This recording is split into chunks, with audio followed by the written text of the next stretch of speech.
Sega.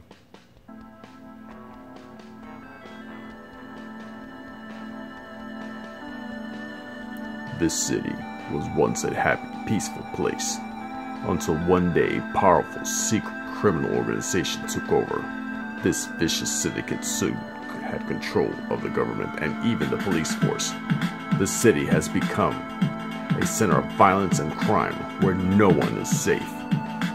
Amid this turmoil, a group of determined young police officers has sworn to clean up the city. Among them are Adam Hunter, Axel Stone, and Blaze Fielding. They are willing to risk anything, even their lives, on the streets of rage.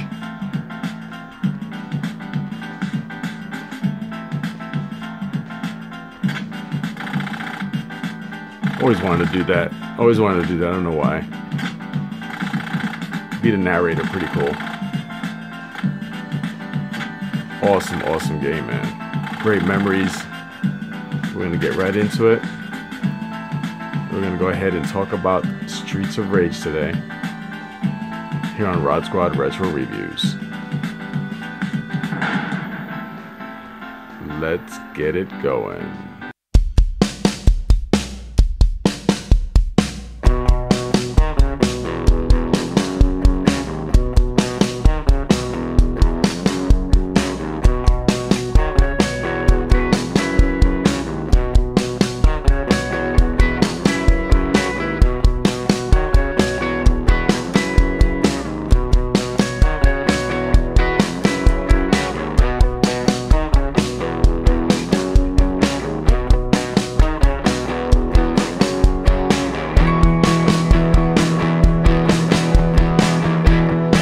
Some Streets of Rage, RodzSquad Retro Reviews.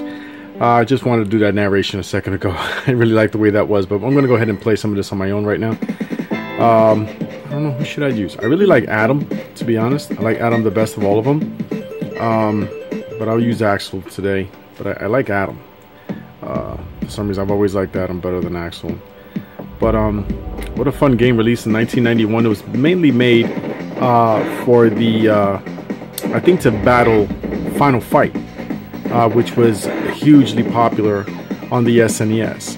And obviously Sega's #1 system of all time was the Sega Genesis, which actually went head to head with the SNES and started a great console war that benefited all gamers. I to this day still say the 16-bit generation is the best generation out there, because both companies at the time were actually battling and giving us quality games, which is awesome. The same token, the Genesis actually beat the SNES in a Christmas, a couple of Christmas years, 1990, 1991, I believe. So Genesis actually knocked the SNES off its perch and forced it to come out with the SNES and really give it a go with the Sega Genesis. But this game right here is with Sonic the Hedgehog, of course, and Golden Axe and those type of games. This game right here was awesome because it actually went head to head with the hugely popular Final Fight that was on the SNES. And the debate continues. All the RodzSquad members have their own feelings. Both games and both series have a lot of memories for me, a lot of nostalgia there. Me and the wifey both liked or enjoyed Final Fight, of course, on the SNES, and we definitely enjoyed this one because this one, if anything, this one definitely knocked Final Fight on its behind with the soundtrack. The soundtrack is awesome, and there's what more can you really say about this? This game is just awesome. It's a fun game. And one of the best things I could tell you about the games back in those days is that you didn't have to sit through a tutorial for a lengthy period of time to learn how to play the game and then learn the different mechanics. Here you just pick up the controller. When you turn on the system, you pick up the controller, and you know what? You're in the action. Very simplistic. Punch, kick, jump. You have supers or specials that will help you clear out the oh, here goes. I love this.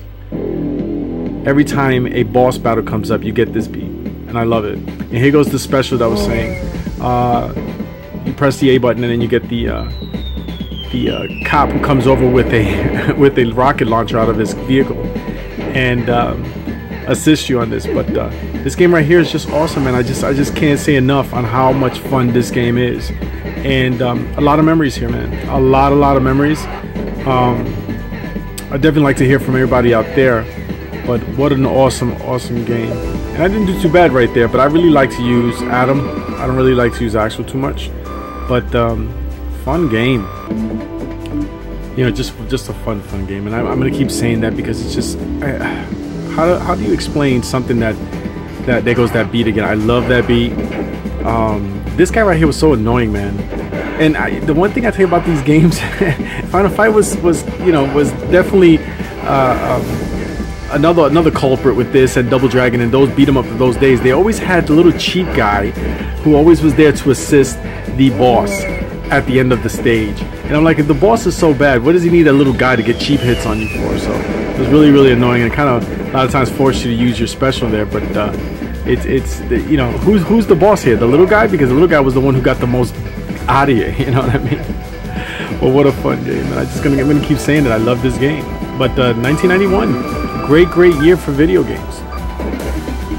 They all had a specific unique gameplay for each character.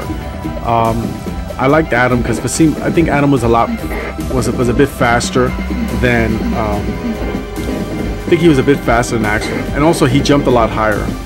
I kind of liked him a lot more. But Adam, I think Axel was a bit maybe more powerful. I think his hits would take a little more energy. I never really noticed it, but I think that was the case. And of course,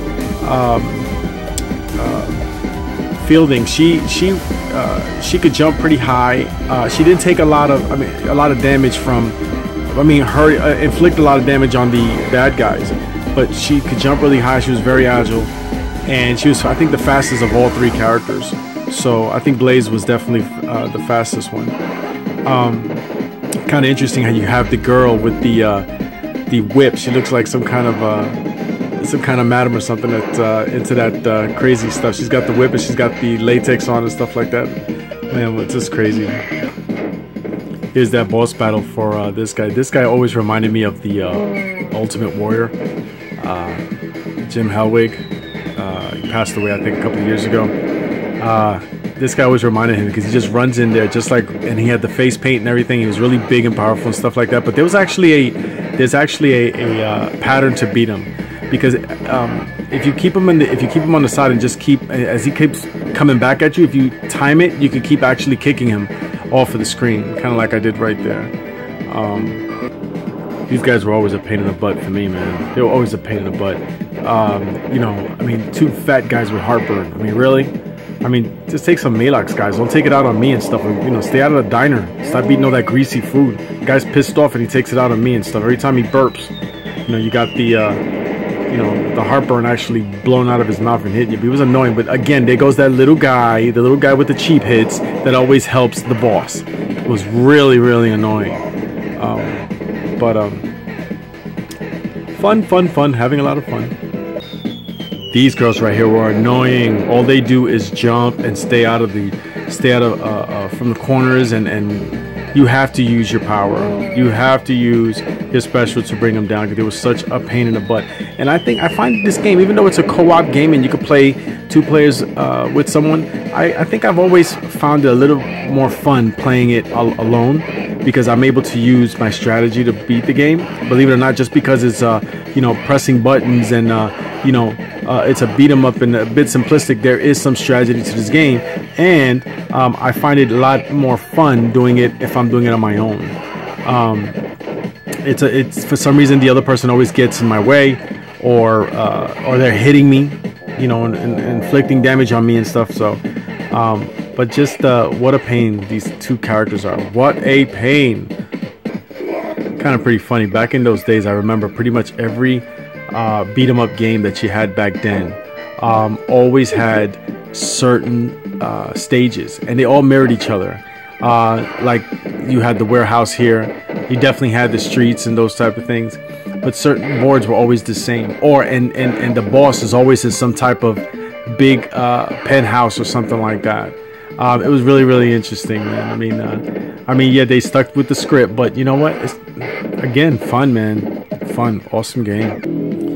You know, I'm again playing it solo was a lot more fun. I hated these guys. Oh my god, I hated these guys. But there is strategy to this game. There is strategy. I did it to myself. I picked Axel instead of Adam. I think I would have had a lot more easier time playing it with Adam.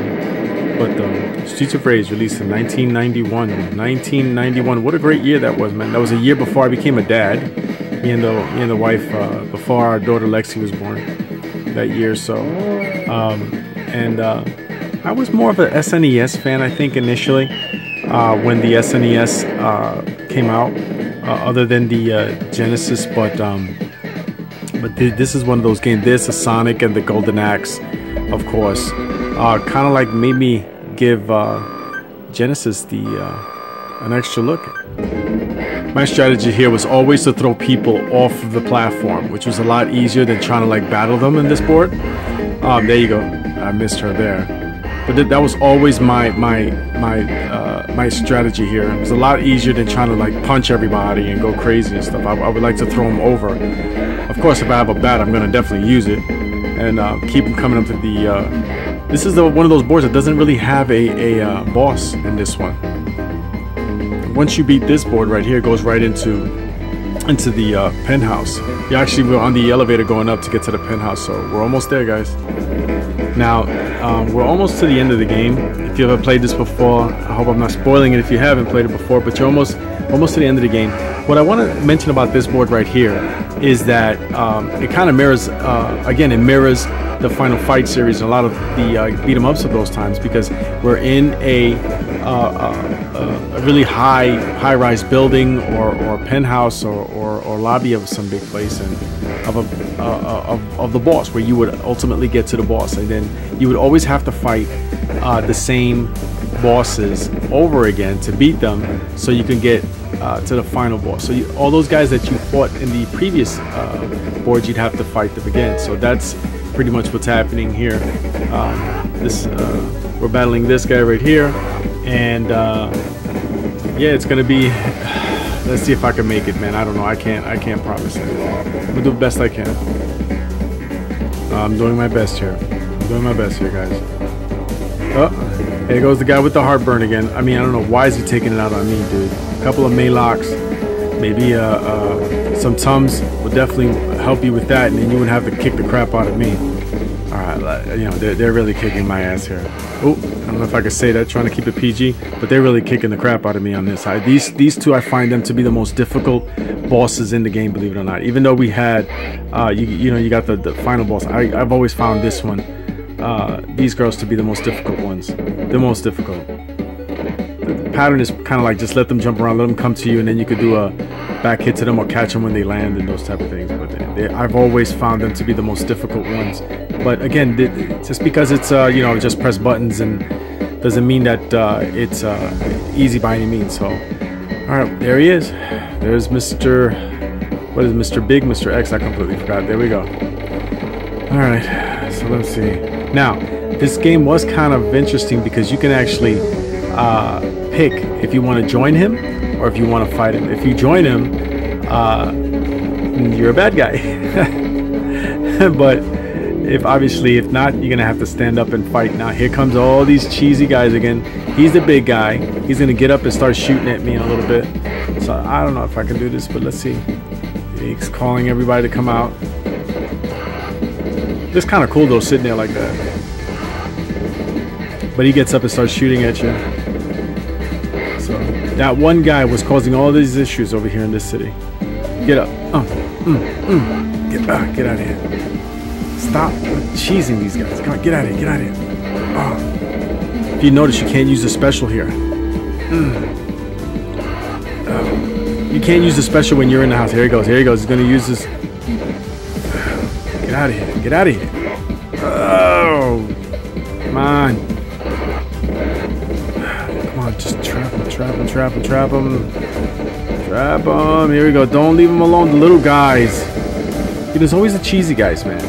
They're the most pain in the butt guys in this whole game. Come on. Stop running. Oh man, I'm having... Sorry if I hope I'm not making this boring for anybody out there. I'm trying. Get over here. Get over here. Get over here. Get over here. Got him. Got him. Got him. Get him. Get him. Get him. Get him. Come on. Come on. Get him. Get him. Get him. Get him. Get him. Get him. Get him. Yeah, baby. Yeah, baby. Yeah, baby. Yeah. Get out of here. Get out of here. Get out of here. He wanted me to be part of his team as right-hand man. Now you're my right-hand man. What else can I say really about Streets of Rage? I hope I didn't ramble on too much, but I just want to show some appreciation and respect to this this game and the series in general. Actually, I think part 2 was the best one, to be honest, and I'll do a quick little review on that one. It won't be as long as this one, but hope you guys enjoyed. It was fun for me playing it and talking about it with you guys. If you guys have any memories, you know, shoot them out this way. Thanks for watching, everybody. I hope everybody enjoyed, and keep it retro, guys. As always, keep it retro. See you later, guys.